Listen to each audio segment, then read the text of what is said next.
নমস্কার বন্ধুরা, রিয়া কুকিং ব্লগে আপনাদের সবাইকে স্বাগত। তো বন্ধুরা দেখো, আজকে বাবা তোমাদের দাদা ভাই কেউ বাড়িতে নেই। রাস্তা দিয়ে একটা কাকু মাছ নিয়ে এসেছিল। তো মা দেখো কাকুর কাছ থেকে মাছ রেখেছে, বাটা মাছ। দেখো মাছগুলো কি সুন্দর সাদা সাদা বাটা মাছ, ঝকঝক করছে পুরো। বাটা মাছ দু রকমের হয়, একটা হচ্ছে একটু কালো কালো দেখতে, আর এই মাছটা দেখো পুরো সাদা। এই বাটা মাছটা খেতে কিন্তু বিশাল টেস্ট। এই মাছগুলো সবার ফার্স্টে আমি কেটে নেব। মা মাছগুলো কে এনেছে? একটু ছাই ভরিয়ে নেব হাতে, নাহলে মাছগুলো স্লিপ কাটতে ভালো হবে না। মা মাছগুলো কে এনেছে বাজার থেকে? বাজার থেকে আনেনি রে, এই যে ঠাকুমা রেখেছে। ছাই ভরিয়ে কাটলে মাছগুলো তাড়াতাড়ি কাটা হবে।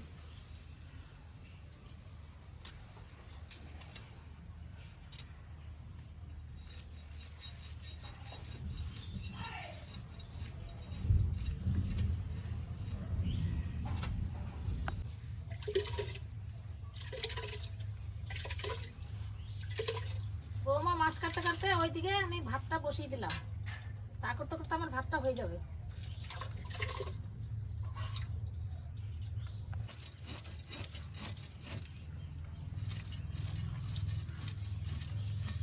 মাছগুলো সব কাটা হয়ে গেছে, এবার মাছগুলো ধুয়ে নেব।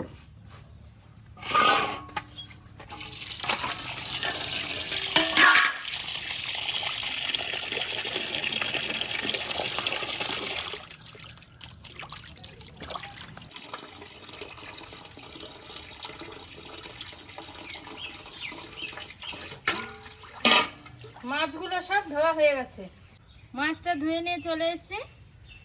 মার ওইদিকে ভাতটা প্রায় হয়ে গেছে, আমি এখন কচু আলুগুলো কেটে নেব। তো এখন কচুর সিজন, তো মা বলছে কচু দিয়ে আলু দিয়ে মাছটা রান্না করলে ভালো লাগবে খেতে। আমি এখন কচুগুলো সবার ফার্স্টে কেটে নেব। মা ভাতটা হয়েছে নাকি দেখো তো, আর একটু দেরি হবে। আর একটু হবে, ততক্ষণ আমার এই সবজিগুলো কাটা হয়ে যাবে। বলো, হ্যাঁ, বাটা মাছটা খেতে খুব ভালো লাগে, কিন্তু বাটা মাছে একটু কাটা থাকে, তো তাই সবসময় তো খাই না, মাঝে মাঝে একটু আনলে বাটা মাছটা খাওয়া হয়। এখন কচু আলু দিয়ে তরকারি করলে বেশি ভালো লাগে। হ্যাঁ, আমার সব কিছুতে কচু দিলেই ভালো লাগে, আর তখন শুধু আলু দিয়ে। কচু আর আলু দিয়ে আজকে বাটা মাছটা রান্না করলে ভালো লাগবে না।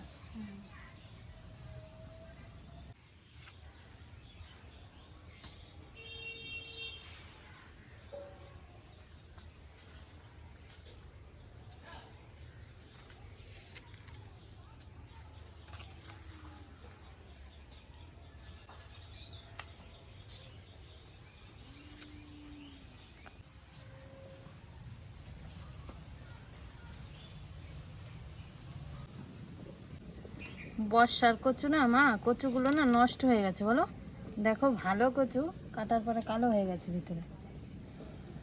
কচুগুলো কাটা হয়ে গেছে, এখন আলু কেটে নেব। বর্ষায় জল পেয়ে পেয়ে নষ্ট হয়ে গেছে। বলো,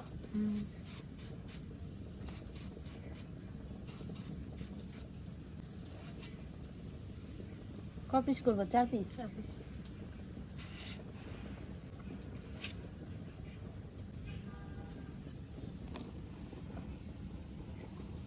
কচু আলুগুলো কাটা হয়ে গেছে, এখন ভালো করে ধুয়ে নিয়ে আসবো।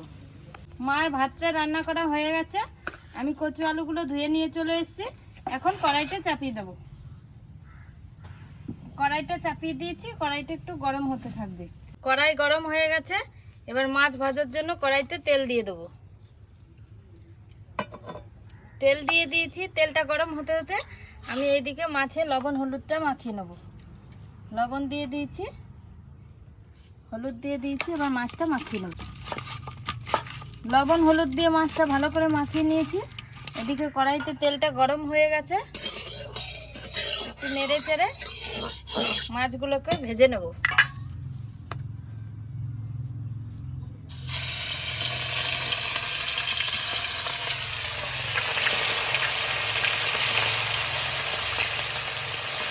মাছগুলো দিয়ে দিয়েছি, এবার মাছগুলো ভাজা হতে থাকবে। মাছগুলো এক পিঠ ভাজা হয়ে গেছে, এবার একটা একটা করে উল্টিয়ে নেব।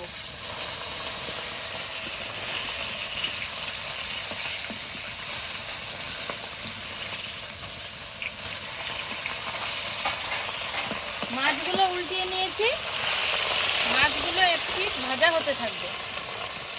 শুকনো লঙ্কাটা আগে বেটে নেব, আর অর্ধেক বাটা হবে তখন কাঁচা লঙ্কাটা দিয়ে দেবো।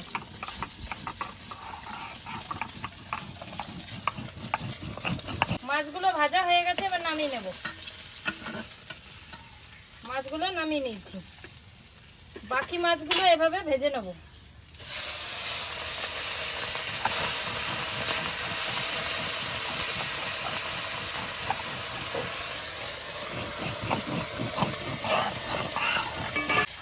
শুকনো লঙ্কাটা অর্ধেক বেটে নিয়েছি, এবার কাঁচা লঙ্কাটা দিয়ে ভালো করে বেটে নেব।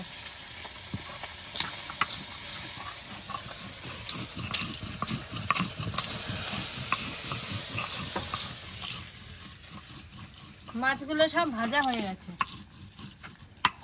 মাছ ভাজা তেলের মধ্যে আর একটু তেল দিয়ে দেব। তেল দিয়ে দিয়েছি, এবার তেলটা গরম হতে থাকবে।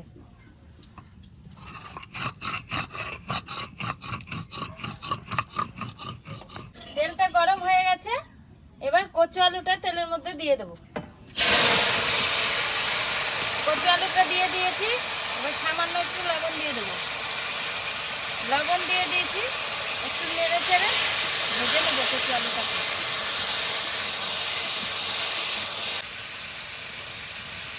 লঙ্কা বাটা হয়ে গেছে, এবার নামিয়ে নেব। নামিয়ে নিলাম। ভাজা জিরেটা বেটে নেব।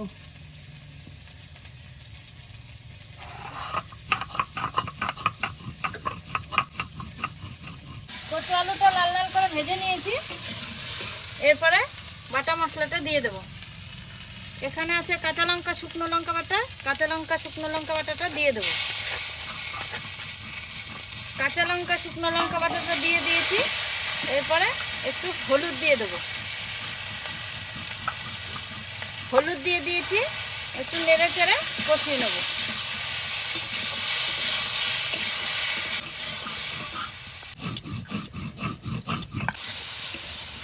কচু আলুটা কষানো হয়ে গেছে, এরপরে জল দিয়ে দেবো।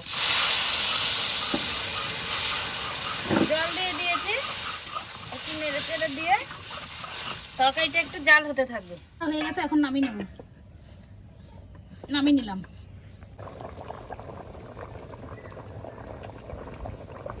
তরকারিটা জাল হয়ে গেছে, এবার ভেজে রাখা মাছগুলো দিয়ে দেবো।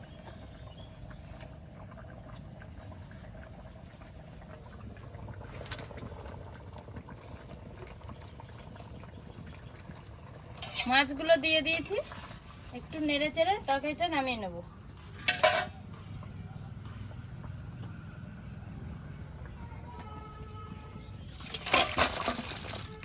তরকারিটা নামিয়ে নিয়েছি। কড়াইটা গরম হয়ে গেছে, এবার তরকারিটা সম্বাদ দেওয়ার জন্য কড়াইতে একটু তেল দিয়ে দেবো। তেল দিয়ে দিয়েছি, তেলটা গরম হয়ে গেছে, এবার সোমবারে দিয়ে দেবো দুটো শুকনো লঙ্কা, কটা গোটা জিরে আর রাঁধুনি।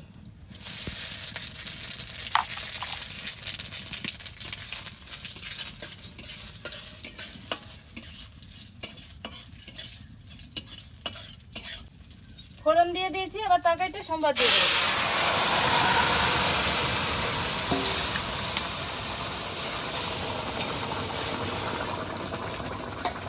কত দিয়ে দিলি? তরকারিটা রান্নার সেন্ট উঠছে। সেন্ট উঠেছে?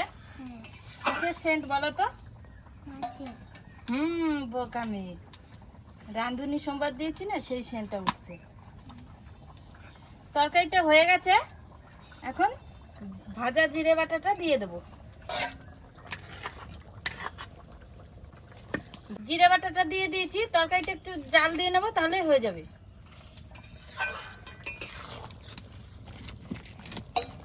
তরকারিটা রান্না কমপ্লিট হয়ে গেছে, এবার তরকারিটা নামিয়ে নেব।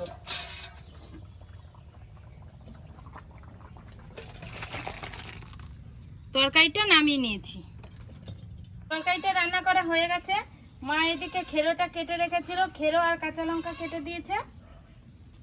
কড়াই গরম হয়ে গেছে, এখন আমি কড়াইতে সর্ষের তেল দিয়ে দেবো।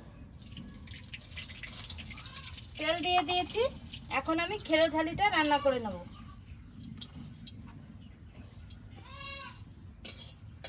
তেলটা গরম হয়ে গেছে, এবার ফোড়নে দিয়ে দেবো কটা পাঁচ ফোড়ন। পাঁচ ফোড়ন দিয়ে দিয়েছি। এরপরে মুগ ডালটা দিয়ে দেবো তেলের মধ্যে।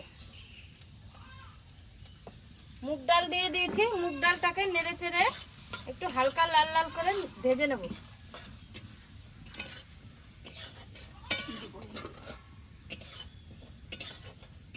মুগ ডালটা লাল লাল করে ভেজে নিয়েছি। এরপর এর মধ্যে খেরোগুলো দিয়ে দেবো। খেরোটা দিয়ে দিয়েছি। এরপর একটু নেড়ে চেড়ে নেব। নেড়ে নিয়েছি, এবার লবণ দিয়ে দেবো। লবণ দিয়ে দিয়েছি। এবার সামান্য একটু হলুদ দিয়ে দেবো। খেরো ভাজার মধ্যে বেশি হলুদ দিলে ভালো লাগবে না খেতে। লাউ খেরো এসব জিনিসে হলুদ থাকে না, তাই আমি অল্প করে হলুদটা দিয়েছি। এবার নেড়ে চেড়ে এটাকে রান্না করে নেব।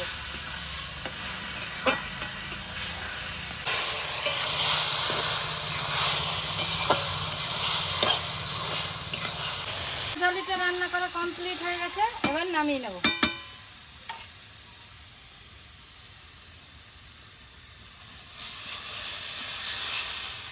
লাউ ঝালিটা নামিয়ে নিয়েছি।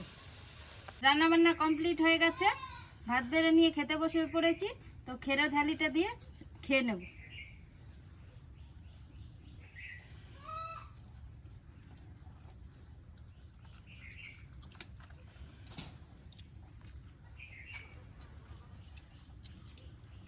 গরমের সময় খেরা ঝালি খেতে ভালোই লাগছে না মা?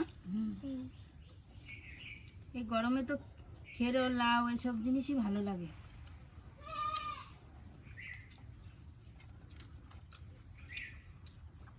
নন্দিনীর কাছে ভালো লাগছে?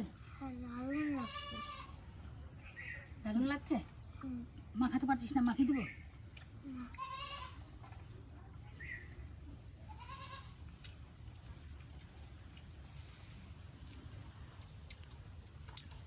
আমার কাছে কিন্তু খেরো লাউ এসব খুব ভালো লাগে।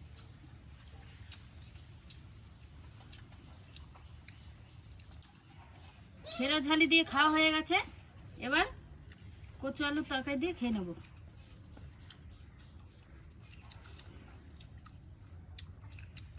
মা কচুগুলো এত ভালো বলার মতো না, বলো।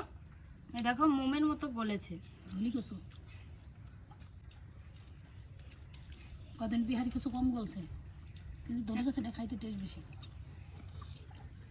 এই গরমে না কচু খেতে ভালোই লাগে, বলো।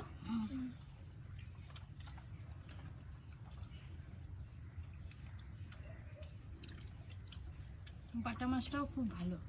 হ্যাঁ, বাটা মাছটা দারুণ লাগছে। দারুণ লাগছে।